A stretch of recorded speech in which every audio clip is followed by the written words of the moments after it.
Good morning guys, what is happening, what is going on, what is good? Welcome back to another video. I hope you have a very good new year. We are in lockdown in Scotland, beautiful, cold, but sunny Scotland. So I thought this time I'd be a lot more productive because last year I spent about 5 months on Netflix and yeah, I just wasted a lot of time. But I was walking to the supermarket today just thinking about, man, what crap have you wasted your money on? And I realized, especially with photography, the amount of crap that I wasted my money on when I wish I spent money on, I guess, more necessary things, it made me kind of sad. So I thought I'd do a video today, I guess, advising all of you beginner photographers out there on the things that you should probably spend your money on before you end up spending your money on junk. Now, some of these things might seem very, very obvious, but I guarantee you after I explain why it's not so obvious, you'll probably be like, yo, damn, I never thought of it like that. So with that being said, let's get started. Number one, batteries. Now, this might seem very, very, very obvious, but when I started with photography, I only bought like 1 or 2 batteries, and goddamn, I regretted it because I would be out on shoots like all day. I have no friends, so I'd be out on shoots, just going around the city, and I'd be in like God knows where. All my batteries, all 2 of my batteries run out, and I'm like, damn, I'm in this like really sick place which took me ages to get to. Now I gotta go back home because my camera is just not turning on because the batteries are dead. So having extra batteries, whether you're on a free shoot, whether you're by yourself, whether you're on a paid shoot, have extra batteries. There's nothing more unprofessional than turning up to a shoot and your 1 or 2 batteries run out. Are you really gonna tell people, yo guys, we gotta just chill for a little bit because I need to charge my batteries? No, you can't do that. What I suggest you do is, if you're on a paid shoot, take your camera charger, your battery charger with you, and when one battery dies, charge it, and then you have like 7 other batteries that you can use while that one's charging. So when the second or third one dies, you still have 5 more, but then the first one that you charge is fully charged now. So you're always gonna have this endless supply of batteries. If you're not in an indoor location, you're outdoors, you have 7 batteries, it'll last you. But especially with mirrorless cameras being very popular nowadays, mirrorless cameras will eat up your battery life like no one's business. Especially if you're shooting like high frame rate stuff, okay? So having extra batteries is very important. Now, I recommend getting the authentic ones because the fake ones, they can kind of like explode in your camera. This happened to me once. But most of my batteries are fake because I can't spend like 100, 200 pounds on like 1 battery when I can spend like 20 quid on 2 batteries, you know what I mean? So I recommend having a lot of batteries in your camera bag. But here's another one as well, all right? You're gonna like this. This has happened to me a couple times. I was out in the Highlands, open my bag and I spot something and I'm gonna get so excited. So instead of changing my lens, right, and everything's open, I just throw my bag down and I go out and I start shooting, and I spend like 5 minutes shooting stuff. Now, half of the stuff in my bag is just fallen out. It's fallen everywhere, including batteries, which I just never see because look how small these things are, and they are black. Now, when you're around like dead grass and stuff, you're probably not gonna see this, and you end up like losing 2 batteries, 1 battery, 3 batteries. You come back home, you're like, dude, I had 9 and now I only have like 5 left. At least you have 5 and not 1, So I recommend every month buying like a set of like a pair of these batteries, maybe 3, 4, 5, 6, 7. Just, stock up on batteries as much as you can. It's super important. My hair is terrible. All right. Number 2, I also recommend getting yourself a very big SD card. And by that I mean like 128 gigabyte or even higher.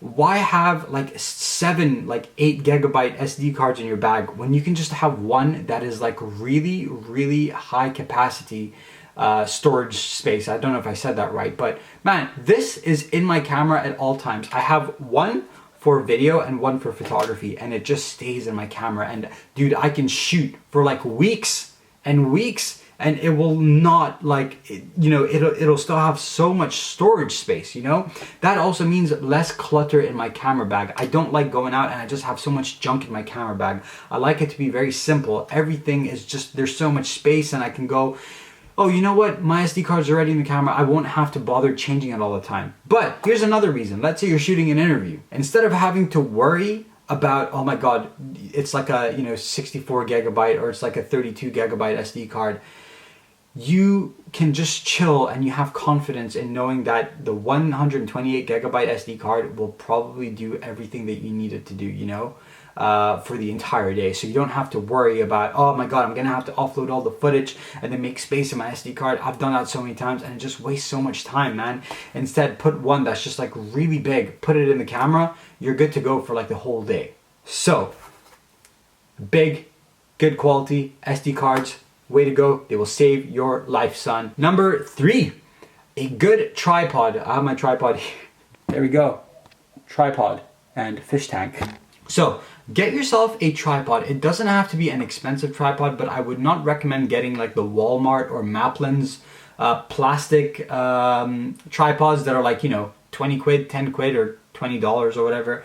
They will break after like 3 uses. I've done this. I bought myself like 4 of them and they would always just break. They're so flimsy. They're just like, if you're out and it's windy, it's just gonna fall. It's gonna break your camera, you know? Get yourself a fairly good tripod. Now, at first, you'll probably be like, man, I never use a tripod. I always have my camera in hand and I'm not gonna lug a tripod with me, but you will find throughout the years, the tripod will come very, very handy. Ooh, here we go, clouds are coming back. For example, if you're doing product photography, you need a tripod. If you're out in the landscape, you know, and your camera doesn't have in-body image stabilization and neither does your lens, you will need a tripod. If you're doing like slow shutter stuff, you will need a tripod, and I guarantee you, there will come a time in your photography adventure where you will need a tripod.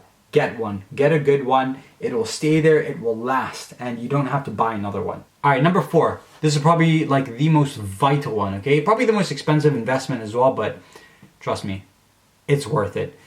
Get yourself a good lens. Now, when you start off with photography or videography, you're probably gonna get yourself a camera with the kit lens because it comes in like a package deal kind of thing. This is fine because obviously you don't want to spend $1,000 on a lens and then you're like, I'm not really into photography. Get yourself the kit lens, use it. If you start falling in love with photography, the first proper lens you should get, I would say is an Art Series prime lens. So what does that mean? A prime lens is a fixed focal length lens, which basically means you can't zoom in or you can't zoom out. Now, why would you go ahead and buy a lens that can't zoom in or zoom out? I'll explain that in a little bit. But an Art Series lens, it's basically like the high quality version. You know, it's kind of like saying, oh, instead of like a BMW 5 Series, I'm getting the M5. You know, it's just like the more better, the more expensive version. Like, so like let's say you get yourself a 35mm lens. You can get yourself the normal cheap version, or you can get yourself the Art Series version, which is more expensive.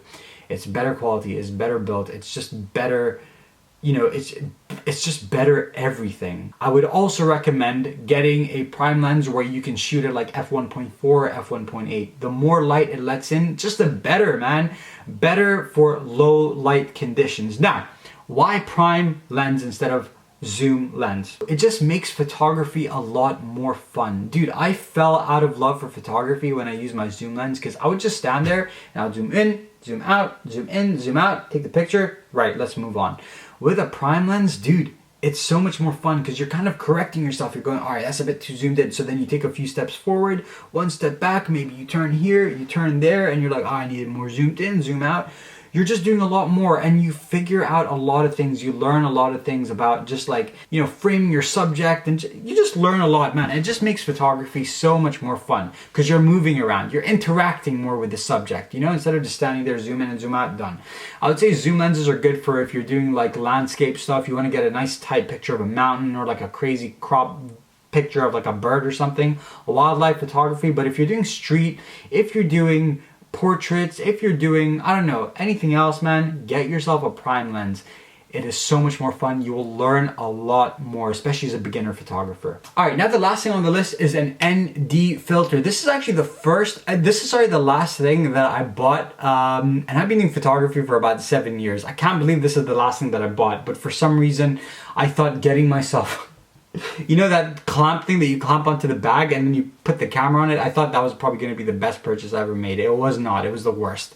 But an ND filter. So basically what an ND filter does is when you're outside and it is a very bright day, you know, let's say you're shooting video and your shutter speed is, you know, like 50th of a second.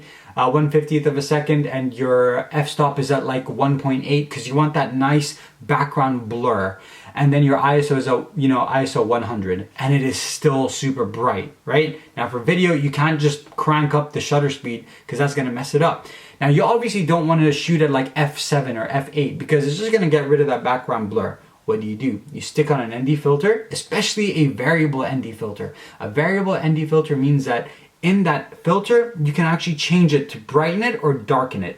This means that you don't have to mess around with your settings. You can keep the settings as they are. You can still get that beautiful background blur while keeping your shutter speed and your ISO the way it is. And you just change the darkness or the brightness with the ND filter. It saves your footage, man. It's for video and for photos. So those are the 5 or 6 things, I can't remember, that I recommend every beginner photographer should probably purchase before spending your money on stupid crap. If you enjoyed this video, please leave a like. Please subscribe, leave a comment down below, follow me on Instagram. If you have any other recommendations on what you think people should buy first, stick in the comment section. Be interesting to hear all your thoughts as well. But in the meantime, have a great day, everybody. Peace.